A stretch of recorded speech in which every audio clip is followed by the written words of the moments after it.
Ekspert: Ronaldo o'zidan ketdi. O'zbeklar uni ayadi. Ispan yoki nemislar bo'lganida oyog'ini uzib tashlashardi. Moskvaning CSKA sobiq futbolchisi Dmitriy Kazensov O'zbekiston milliy terma jamoasining 2026-yilgi jahon chempionatidagi ishtirokini baholadi.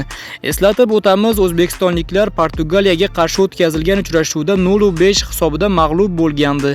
Rostdan ham Portugaliyaga qarshi o'yinda O'zbekistonning imkoniyatlari deyarli yo'q edi. Albatta, standart vaziyatlar yoki kutilmagan gollar bo'lishi mumkin, lekin bu safar bunday bo'lmadi. Portugaliya maydonga juda jipslashgan holda tushdi. Ular gol urish va g'alaba qozonish shart ekanini yaxshi tushunib turishgandi. Chunki birinchi turdagi durang ular rejasiga kirmagan, kutilmagan natija bo'lgan. O'zbekiston terma jamoasi esa jahon chempionatida ilk bor o'ynayapti. Futbolchilar bunday darajada deyarli tajribasiz. Faqat Eldor Shomurodov va Abduqodir Husanovni aytishim mumkinki, ular O'zbekiston terma jamoasida yagona tajriba orttirgan futbolchilar. Ammo Husanov ham raqib gollariga, xatolarga yo'l qo'ydi. Shu bois natija shunday bo'ldi. Hech qayerda yetib borishmadi. Hujumga o'tishda ham ishonchsiz harakat qilishdi, dedi Dmitriy Kuznetsov. Ekspertning ta'kidlashicha, terma jamoa bosh murabbiyligiga Fabio Cannavaroni taklif etish qarori ham to'g'ri deb bo'lmaydi. Albatta, Cannavaroni chaqirishning ma'nosi yo'q edi. Qanday mashg'ulot usuli bo'lishidan qat'iy nazar sen oltin to'p olganmisan yoki yo'q, barchasi baribir sening qo'l ostingdagi materialga, ya'ni futbolchilarning saviyasiga borib taqaladi. Cannavaro ixtiyorida esa bunday darajadagi tarkib yo'q edi, deya qo'shimcha qildi Kuznetsov.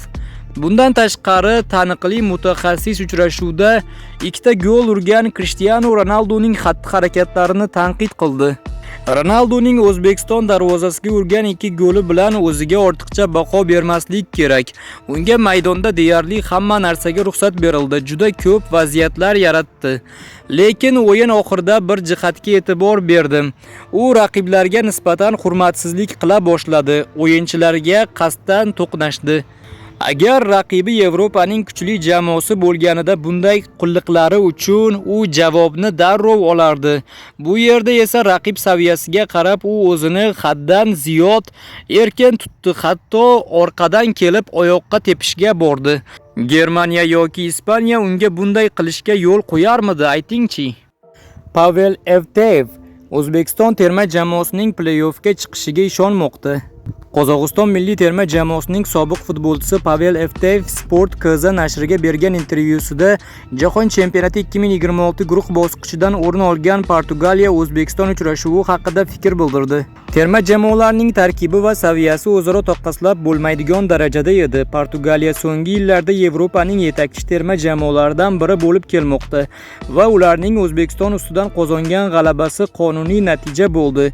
Cristiano Ronaldoning tezkor goli o'yin taqdirini oldindan hal qildi.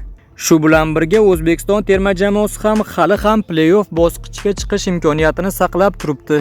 Buning uchun Kongo Demokratik Respublikasi ustidan g'alaba qozonish va boshqa guruhlarda kerakli natijalar qayd etilishi lozim. O'zbekiston terma jamoasini 1-16 finalda ham ko'ramiz degan umiddaman, dedi mutaxassis.